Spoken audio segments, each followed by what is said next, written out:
হবিগঞ্জের বাহুবলে রশিদপুর গ্যাস ক্ষেত্রের ৩ নম্বর কূপে সংস্কার কাজের পর নতুন গ্যাসের সন্ধান মিলেছে। পাশাপাশি কূপ থেকে গ্যাসের সঙ্গে উপজাত হিসেবে কনডেনসেট পাওয়া যাবে। Sylhet gas fields limited SGFL জানায়, কূপটি থেকে আগামী 10 বছরে 25.55 মিলিয়ন ঘনফুট গ্যাস পাওয়া যেতে পারে, যার আনুমানিক বাজার মূল্য 4,700 কোটি টাকা। SGFL বর্তমানে আরও কয়েকটি কূপ খনন ও সংস্কারের কাজ করছে, যা সফল হলে দেশে গ্যাস উৎপাদন বাড়বে বলে আশা করা যায়।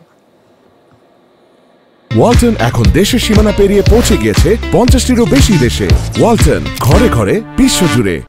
হবিগঞ্জের বাহুবলে রশিদপুর কূপে নতুন গ্যাসের প্রবাহের খবর সংগ্রহ করছেন সহকর্মী আকলাস আহমেদ প্রিয়। তার কাছ থেকে জানবো সামগ্রিক বিষয়।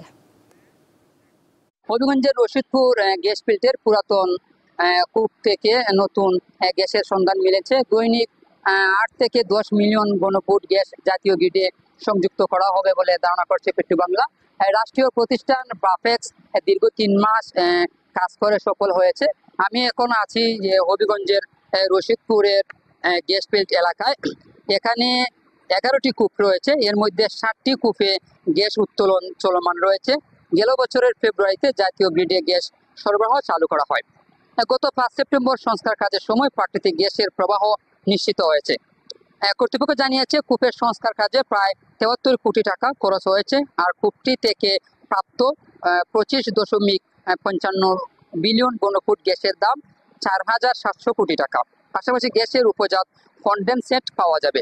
সিলেট গ্যাস ফিল্ড লিমিটেডের আওতাধীন গ্যাস ফিল্ডগুলোতে ব্যাপক উন্নয়ন কর্মসূচি গ্রহণ করা হয়েছে।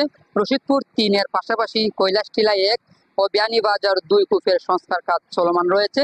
একই সঙ্গে সিলেট 10X, সিলেট 11, টুপিটিলা 1, কৈলাসটিলা 9 ও রশিদপুর 11 নম্বর কূপ খননের প্রকল্প কাজ চলমান রয়েছে। সফলভাবে কাজ শেষ করা গেলে দেশীয় গ্যাসের উৎপাদন বাড়বে বলে আশা করছে সিলেট গ্যাস ফিল্ড লিমিটেড।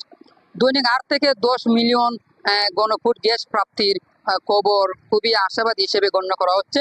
সবচেয়ে সুবিধা হচ্ছে পাইপলাইন ও প্রসেস প্লান্ট বিদ্যমান রয়েছে।